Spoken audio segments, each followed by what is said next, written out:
जाण्याच्या मनस्थितीत आहे किंवा दबावात आहे. तुम्ही कसं बघता एकूणच गेल्या काही दिवसात अनेक घटनाक्रम असं बघायला मिळत आहे, काय वाटतं? त्यांच्यावर केंद्र सरकारचा दबाव आहे असं विधान पृथ्वीराज चव्हाण यांनी केलं. असं आहे की पृथ्वीराजजी चव्हाण हे काँग्रेसचे ज्येष्ठ नेते आहेत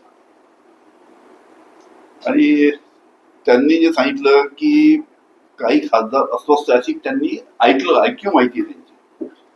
कोणत्या खासदारांनी त्यांना जाऊन सांगितलं नाही, ऐक्यू माहिती आहे, ऐकून तुम्ही ऐकलं असं त्यांचं म्हणणं आहे. पण तशा प्रकारची कोणती परिस्थिती नाही. आमच्या राष्ट्रवादी काँग्रेसचे सर्व सन्मान्य जे खासदार आहेत 8च्या 8 ते सर्व एकत्र आहेत आणि सर्व पवार साहेबांच्या बरोबर प्रामाणिकपणे आहेत. कुठेही जाण्याचा कोणत्याही खासदाराचा काही प्रश्न नाही. काँग्रेस सोबत विलिनीकरणाचा सुद्धा एक मुद्दा मध्ये चर्चेला जात होता, त्याबद्दल काय म्हणतात आणि तिकडे कुठेतरी पृथ्वीराज चव्हाणांना इंगित करायचं आहे. कसं आहे, बदल्या तुम्हीच मधल्या काळामध्ये 8 दिवसापूर्वी सांगितलं की आता राष्ट्रवादी काँग्रेस, शरद पवार आणि काँग्रेसचं एकत्रीकरण आहे. काँग्रेस पक्षाचा तसा प्रस्ताव आलेला आहे. अशा पद्धतीचा कोणताही प्रस्ताव नाही, अशा पद्धतीची कोणतीही चर्चा काँग्रेस बरोबर नाही. सध्याची राजकीय परिस्थिती आहे, तुमच्या राष्ट्रवादी समोर काय पर्याय ऑप्शन्स आहे भविष्याचे, काय करता येऊ शकतं, कुठल्या याच्यावर विचार म्हणतो तुम्हाला वैयक्तिक काय वाटतं? कसं आहे, आम्ही मधल्या काळामध्ये पवार साहेबांच्यावर सर्व प्रमुख नेत्यांची बैठक झाली. त्यामध्ये चर्चा हीच झाली की आपला पक्ष अजून चांगल्या पद्धतीनं कशा पद्धतीनं मजबूत करता येईल त्या पद्धतीनं सर्वांनी काम करावं, सर्वांनी पावलं उचलावी. जे काही शासनाचे धोरण आहे, जे काही चुकीचे शासनाचे धोरण आहे त्याच्याबद्दल रस्त्यावरून आवाज उठावा, आंदोलन करावं, मोर्चे काढावे. आपल्याला माहित आहे की शेतकऱ्यांच्या कर्जमाफीचा जो विषय आहे, 5 जुलैला राज्य शासनाच्या कृषी मंत्र्यांनी सांगितलं होतं की आम्ही 5 जुलैला कर्जमाफीचं धोरण जाहीर करू. तुम्हाला सांगतो, आम्ही औरंगाबादला रोहित पवार, शशिकांतजी शिंदे, सुप्रियाताई, अनेक मंडळी, काँग्रेस, राष्ट्रवादी काँग्रेसची सुद्धा काही मंडळी होती, अध्यक्ष होते काँग्रेसचे सपकाळ साहेब, या सर्वांनी एक अतिशय मोठा मोर्चा औरंगाबादला काढला आणि तो मोर्चा काढल्यानंतर सरकारतर्फे आम्हाला सांगण्यात आलं की लवकरात लवकर तुमची मिटिंग लावू. आणि नंतर सांगण्यात आलं की परदेशी साहेब याचे प्रमुख आहेत, ज्यांनी याचा संपूर्ण अभ्यास केला आहे, प्रवीण परदेशी, त्यांच्यावर आणि अनेक जे प्रमुख अधिकारी आहेत त्यांच्यावर तुमची मिटिंग होऊ आणि त्याची तारीख ठरली, वेळ ठरला. सगळ्यांना त्यांना आमंत्रित केलं. सर्व प्रमुख नेते त्या बैठकीला जाऊन तिथे बसलेत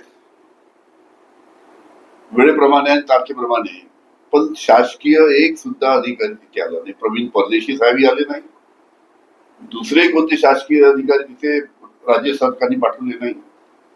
म्हणजे तुम्ही, आम्ही आंदोलन करतो, आंदोलन केल्यानंतर आम्हाला शब्द दिला जातो की आपण बसून चर्चा करू, पण आम्ही जेव्हा चर्चेला जातो ठरल्याप्रमाणे वेळ दिल्याप्रमाणे तिथे कोणी उपस्थित राहत नाही. त्याच्यामुळे शेतकऱ्यांच्या बाबतीत किती हे सरकार संवेदनशील आहे याचा आपण विचार करायला पाहिजे. सर, विनोद तावडे आणि एकनाथ खडसे यांच्या भेटीकडे कसं बघतो?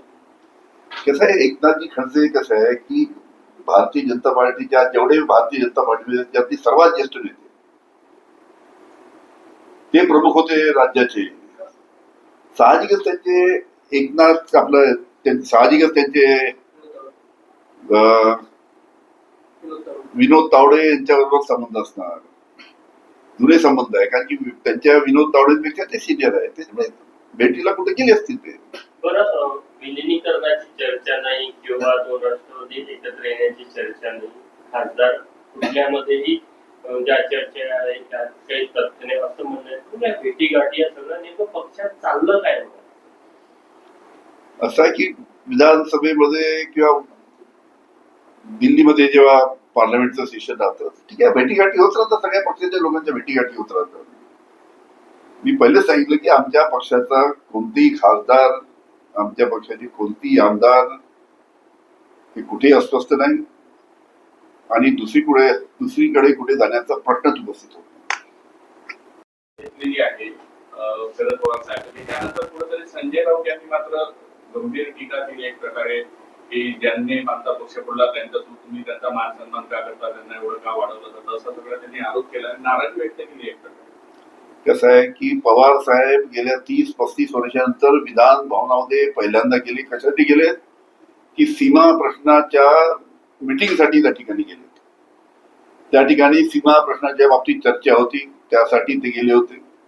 आणि साहजिकच तिथे मीटिंग संपल्यानंतर खालती आल्यानंतर की आमदार त्यांना भेटले आणि आमदारने भेटल्यानंतर आपण कुठेतरी बसू असं, तर समोर यांची केबिन असेल कोणाची, आपला एकनाथ शिंदेची, तिथे जाऊन बसले. म्हणजे ते त्यांना हे म्हणजे पवार साहेबांना हे माहित नसेल की आपण जिथे बसलोय ही एकनाथ शिंदेची केबिन आहे. सहज जवळपास पुढे पवार साहेबांना त्रास होतो, चला पुढे बसा, पुढची जागा खाली आहे, पुढचं केबिन खाली आहे, बसू तिथे म्हणून गेले. म्हणून माननीय संजयजी राऊत आणि शिवसेनेच्या नेत्यांचा काही गैरसमज झाला असेल, असं काही नाही. मिटिंग झालीच नाही, मिटिंगचा प्रश्नच नाही. कारण की एकनाथ शिंदे बाहेर होते, कॅबिनेट चालू होती त्यांची. त्यांना माहीत झाल्यानंतर ते फक्त भेटीला आले, साहेबांना गुच्छ दिला आणि परत वापस गेले. तर या घटनेनंतर लगेच दुसऱ्या दिवशी उद्धव ठाकरे गटाचे नगरसेवक सीएम देवेंद्र फडणवीस यांना भेटायला गेले.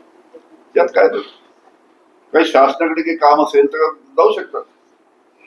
आता मधल्या काळामध्ये आमच्या नरखेड ग्रामीण रुग्णालयाचं काम होतं, मोठा इथे डेलिगेशन आलं होतं, ते मंजूर झालेलं रद्द झालं म्हणून मी सुद्धा तिथं मुख्यमंत्र्यांना जाऊन निवेदन दिलं की आमच्या काळामध्ये आम्ही मंजूर केलं होतं आणि तुमच्या सरकारने रद्द केलं. असं आहे की लोकांचे काही प्रश्न राहतात, त्याच्यासाठी निवेदन द्यायला, त्याच्या कानावर टाकायला अनेकदा आपण जातो. Thank you sir. सगळे लिहिले ना?